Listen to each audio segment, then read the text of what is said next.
नमस्कार दोस्तों, कैसे हैं आप सभी। होप आप सभी अच्छे होंगे।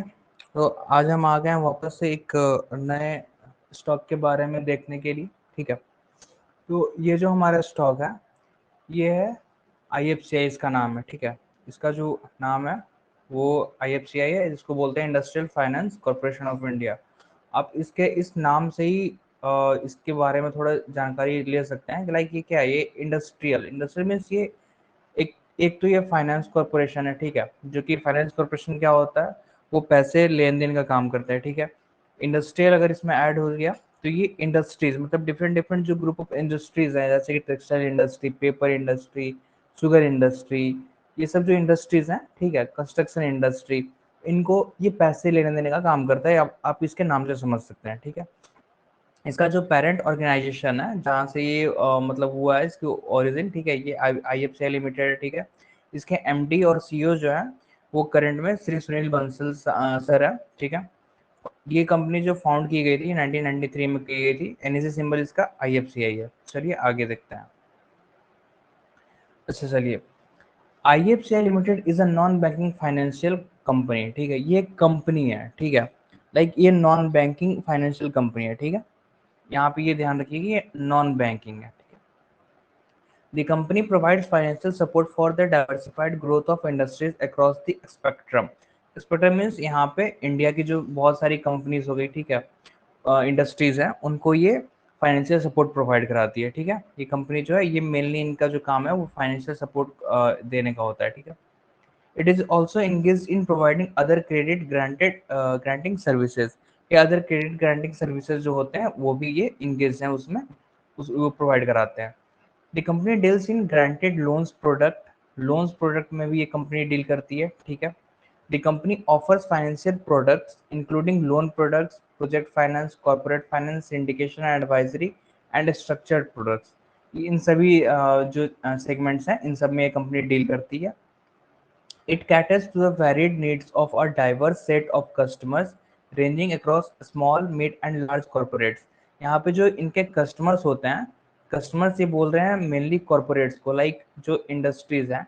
ठीक है, इंडस्ट्रीज के जो ऑनर्स हो गए वो हो गए इनके कस्टमर्स हो गए। ठीक है, जिसमें कि स्मॉल कैप स्टॉक्स भी आते हैं, मिड कैप स्टॉक्स भी आते हैं, एंड ब्लू चिप्स जिनको कि हम लोग लार्ज कैप कॉर्पोरेट्स बोलते हैं वो भी आते हैं, उनके साथ भी ये डील करती है। ठीक है, the various sectors covered under project finance are power, including renewable energy, telecommunications, roads, oil and gas, ports, airports, basic metals, chemicals, pharmaceuticals, electronics, textiles, real estate, smart cities and urban infrastructure and others।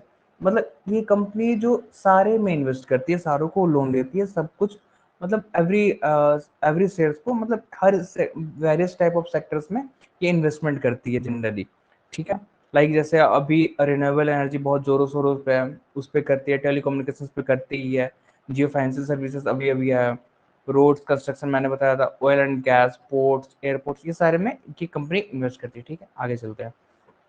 It offers financial solutions in areas of corporate finance through balance sheet funding, loan against shares, lease rental discounting, promoter funding, long term working capital requirements and others। तो ये मतलब कैसे करती है। ठीक है, पहली बात तो ये बैलेंस शीट देख करके फंडिंग करती है। ठीक है, दूसरी बात, लोन कितना है शेयर्स पे, मतलब कुछ शेयर्स वो दे रहे हैं नहीं दे रहे हैं क्या, ऐसे करके। ठीक है, ये देती है लोन। लीज रेंटल डिस्काउंटिंग भी देती है, लीज पे देती है। Promoter funding, like as a promoter ये कंपनी फंड कर रही है किसी प्रोजेक्ट को। ठीक है, कंपनी मेनली प्रोमोटर बन जाती है ये IFCI। ठीक है, long term working capital requirements, मतलब लॉन्ग टर्म के लिए भी कैपिटल वर्किंग रिक्वायरमेंट्स के लिए भी कंपनी करती है, और कुछ अदर सोर्सेज के थ्रू ये कंपनी किसी दूसरी कंपनी में इन्वेस्ट करती है। ठीक है, इसका जो 52 वीक लो था वो 9 रुपीज था, 52 वीक हाई 18 रुपीज। तो ये जो हाई लो है ये एक साल पहले का, बट द थिंग इज ये आज से तकरीबन 3 मंथ्स आप ले लीजिए। ठीक है, 3 महीने पहले ये अप्रॉक्स 10 से 11 के रेंज में था। ठीक है, 3 महीने पहले मैंने इस पर ट्रेड किया था, और अभी फिलहाल कुछ दिनों पहले ये 18.65 गया है। ठीक है, तो ये कंपनी अच्छी खासी ग्रोथ कर रही है क्योंकि ये इंडस्ट्री को लोन दे रही है, और अभी मिड कैप एंड मतलब मिड कैप और स्मॉल कैप कंपनीज इंडिया में ग्रोथ कर रही है, ठीक है। आइए हम देखते हैं फंडामेंटल्स के बारे में, ठीक है। इसे जो मार्केट कैप है 3661 करोड़ है, अच्छी है। प्राइस टू अर्निंग रेशियो ये ट्रायल 12 मंथ, ये कुछ भी नहीं है, 0। प्राइस टू बुक रेशियो इसका क्या है, 0.97, ठीक है। Industry price to earning ratio इसका क्या है, 17.35 है, ठीक है।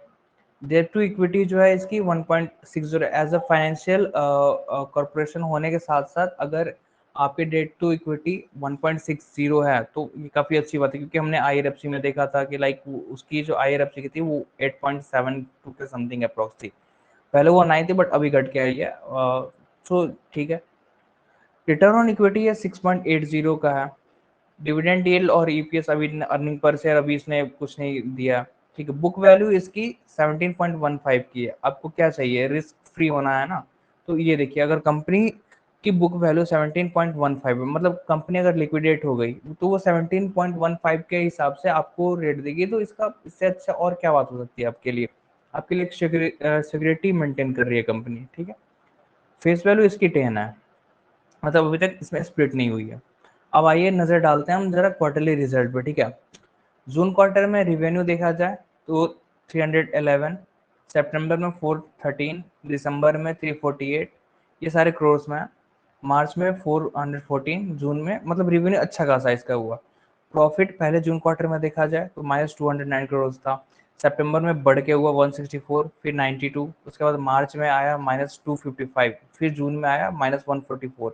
क्योंकि ये सारे अभी लोन्स दे रही है, एंड जनरली लोन्स देती होगी small cap and mid cap को, ठीक है। तो जो कि लोन अभी वो रिटर्न नहीं कर पा रहे होंगे, इस वजह से कंपनी जो है वो माइनस में अभी इनका प्रॉफिट चल रहा है, बट वो बहुत जल्द पॉजिटिव में आएंगे ये रिटर्न। नेटवर्क जो कंपनी की है वो 3637 करोड़ है, ठीक है। और मार्च में देखा जाए 3700, मतलब इंक्रीज थोड़ी बहुत, मतलब अप्रॉक्स इक्वल ही है। प्रोमोटर की शेयरिंग देखा जाए तो 64%, 64, 66, 66, 70, मतलब प्रोमोटर की शेयरिंग जो है वो काफी बढ़ रही है इसमें, मतलब प्रोमोटर्स जो है वो इंटरेस्ट दिखा रहे हैं इसमें, ठीक है। और प्रोमोटर्स आपको पता होगा किसी भी कंपनी के प्रोमोटर्स अगर 70% से ज्यादा होते हैं वो कंपनी एक स्टेबल कंपनी मानी जाती है। तो IFC एक स्टेबल कंपनी हो सकती है एक इन्वेस्टमेंट के लिए, ठीक है। रिटेलर्स देखा जाए 25%, 30%, 29%, 29%, 26%, ये अप्रोक्सीमेटली इक्वल ही है, ठीक है। डोमेस्टिक इंस्टीट्यूट जो है 7% थे पहले, फिर 2%, फिर 2%, फिर 2%, 1.99% अप्रोक्स, ये डिक्रीज हुए हैं, ठीक है, क्योंकि प्रोमोटर्स की शेयर ज्यादा हुई है यहाँ पे।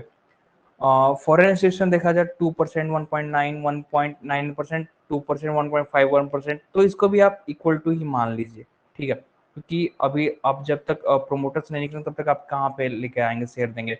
म्यूचुअल फंड 0.02%, 0.02, 0.02, 0.02, 0.01%, ये अप्रॉक्स इक्वल ही रहा है। तो ओवरऑल प्रोमोटर देख के ये कह सकते हैं कि लाइक थोड़ी स्टेबल है कंपनी। अब चलिए आगे हम देखते हैं ईयरली रिजल्ट, ठीक है। ये भी क्रोर्स में है। 2019 में कंपनी ने रेवेन्यू का तो 2821 करोड़ का, 2020 में 2874 करोड़ का, 2021 में 2066 करोड़ का, 2022 में 1552 करोड़ का, 2023 में 1585 करोड़ का, ठीक है। ये रेवेन्यू किया था कंपनी ने, जो कि घटा है थोड़ा सा तो घटा है।